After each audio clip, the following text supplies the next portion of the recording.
Monsieur Grandi, merci beaucoup d'avoir accepté notre invitation. Ma première question, c'est qu'on a été tous un peu surpris d'apprendre votre arrivée ce matin. C'est quoi votre objectif principal lors de cette visite à Kaboul? Je représente une organisation qui a été avec les Afghans, avec le peuple afghan, en exil, en déplacement depuis plus que 40 ans.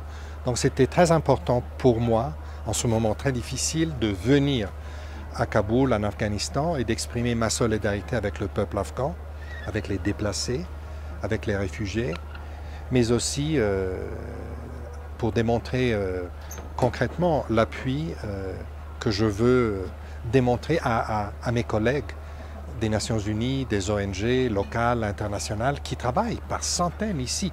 On oublie un petit peu que tout cela continue sur le terrain pendant que tout le reste se passe. Et puis finalement, est très important, établir un dialogue constructif avec les personnes, avec les groupes qui sont en contrôle du territoire aujourd'hui, essentiellement les talibans. Alors, dialogue ne veut pas dire reconnaissance politique, ce n'est pas mon rôle. Mon rôle est humanitaire. Les humanitaires parlent avec qui contrôle l'accès aux personnes en besoin, en nécessité.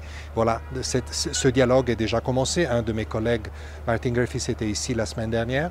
Je suis un petit peu dans ses pas et on va continuer à structurer ce dialogue sur l'accès, sur la sécurité, mais aussi sur les droits, surtout le droit des femmes à travailler, les droits des filles à être éduquées, les droits la protection des minorités, et ainsi de suite.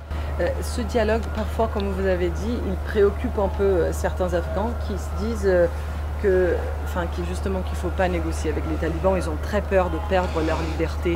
Nous sommes là pour dire que l'Afghanistan n'est pas abandonné.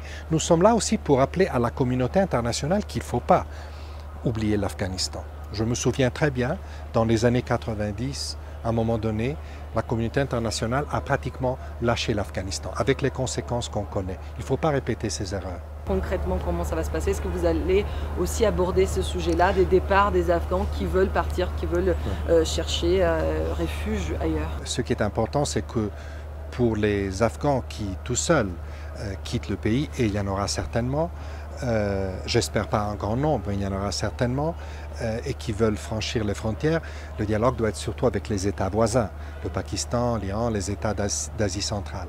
C'est des États, surtout l'Iran et le Pakistan, qui hébergent des réfugiés afghans, des millions, des générations de réfugiés afghans depuis des décennies, depuis de plus de 40 ans.